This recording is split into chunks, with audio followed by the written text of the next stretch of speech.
ശരി ചിപ്പി പറ ചിപ്പി. ഇത് നല്ല വോളിയം തോന്നിക്കണം. അല്ല പറയാം ചിപ്പി പറ ചിപ്പി പറ ചിപ്പി ചിപ്പിക്ക് എങ്ങനെ ചിപ്പിന്റെ പേരെന്താ? പേരെന്താ ചിപ്പിന്റെ പേര്? പേരെന്താ പറയൂ. അശ്വിനി. അശ്വൻ പറഞ്ഞു. എങ്ങനെയാണോ പറയാൻ പാടില്ല. എത്രയാണോ കുറയണോ?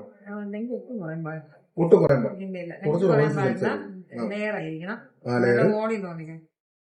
എത്ര വോളിയം വേണം? ഇങ്ങനെ quality multi volume. Okay. Middle ഒരു വൂൾഫ് ഓഫ് ബട്ടർഫ്ലൈ പോലെ വേണം. ഒരു മീഡിയം ലെങ്ത്. മീഡിയം ലെങ്തിലാണ് ഇത്രയും നല്ല കുറയാതെ. ഓക്കെ. അപ്പൊ പറഞ്ഞതെന്നറിയോ? കുറയാതെ പെന്നെ കാണുന്നുണ്ടല്ലേ? കുറയാതെ ലെയർ വേണമെന്ന് പറയാം. ഈ ലെങ്ത് ഇച്ചിരി ഹെയർ വളരെ കുറവാണ്, പക്ഷെ ലെയർ കിട്ടും. അടിപൊളിയായിരിക്കും. ഇപ്പൊ നോക്കിയോ, അശ്വിനി ഇപ്പൊ അടിപൊളിയായിരുന്നു.